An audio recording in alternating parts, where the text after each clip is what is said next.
সবাই তো কাজ করছি বিভিন্ন জায়গাতে।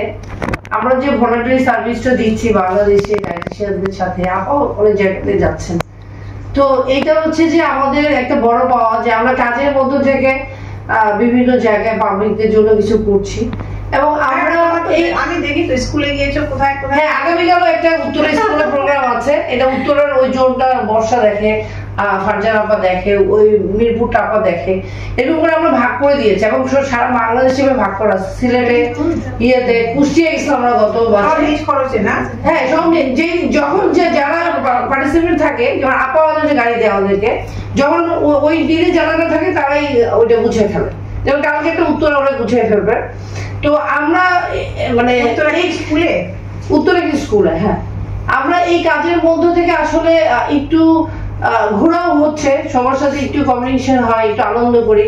সাথে সাথে আমরা চেষ্টা করি যে 2 মাস পর পর বা প্রতি মাসে একটি ভলান্টিয়ার বা ডায়েটিশিয়ানদেরকে একটু খুশি করার জন্য, খুশি রাখার জন্য। তো আমরা এবার অনেক হ্যাপি যে আমাদের এখানে একজন অ্যাক্টিভ ডায়েটিশিয়ান এবার আছে আমিনা আপা, যে আমরা হাততালি দেই। যে একটা হচ্ছে গেট টুগেদার আমরা দেখা করতে যাচ্ছি, আরেকটা হচ্ছে যে আমরা ক্যাম্পিং অ্যারেঞ্জ যারা করতেছে, 2টো করে ক্যাম্পিং একটা অ্যাটলিস্ট থাকে অ্যারেঞ্জ করতে হবে নিজ থেকে। এটা আমিনা আপা অলরেডি এইবার ফুলফিল করতে পারছে। উনি একটা ক্যাম্পিং অ্যারেঞ্জ করছে, প্লাস নিউট্রিশন সামিট সহ 2-একটা কাজে উনি ইনভলভ ছিলেন। তো ওনার ছিন্নমূল বাচ্চাদেরকে নিয়ে 14 ফেব্রুয়ারিতে ওনার একটা প্রোগ্রাম ছিল, ছিন্নমূল বাচ্চাদেরকে কাউন্সেলিং করা। এটা করছে হলো ডিসিসি, ওদের এই প্রোগ্রামটার নাম ছিল ওদের হাসি ভালোবাসা, এরকম একটা। তো ওরা একটা গ্রুপ আছে যারা এই ভলান্টিয়ারি কাজগুলো করে। তো ওরা যখন কাজগুলো করে তখন বাচ্চাদের ডাকে, ওই জায়গাটা একটা বস্তি এলাকা, ওখানটাতেই গেছি, মানে ওই মিরপুরেই ছিল। হ্যাঁ, আমাদের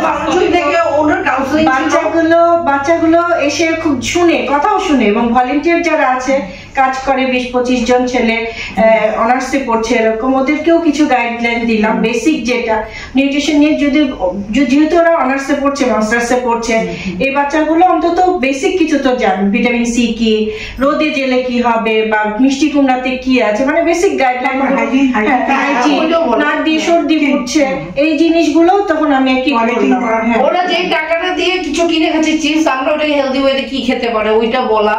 তারপরে আমরা ফুডটাও ওই দিন দেওয়া হয়েছিল, টোটাল 60 জনের একটা খাবার যৌথভাবে যেগুলো করা হয় সেগুলোতে আসলে আমাদের তো বলার কিছু থাকে না, আমরা চেষ্টা করি আমাদেরটা ভালো দেওয়ার জন্য।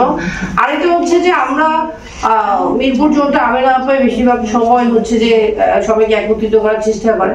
তো এইবার আমাদের 2 মাসের অ্যাক্টিভিটিস অনুযায়ী হচ্ছে যে আমিনা আপাকে আমরা একটা গিফট দেবো আপনার হাতে, যেহেতু আজকে আসছে আমিনা আপা, আপনি এবং শারমিন আপা মিলেই দিবেন। এই ছবি তুলো না, কেউ কে কি ছবি তুলো,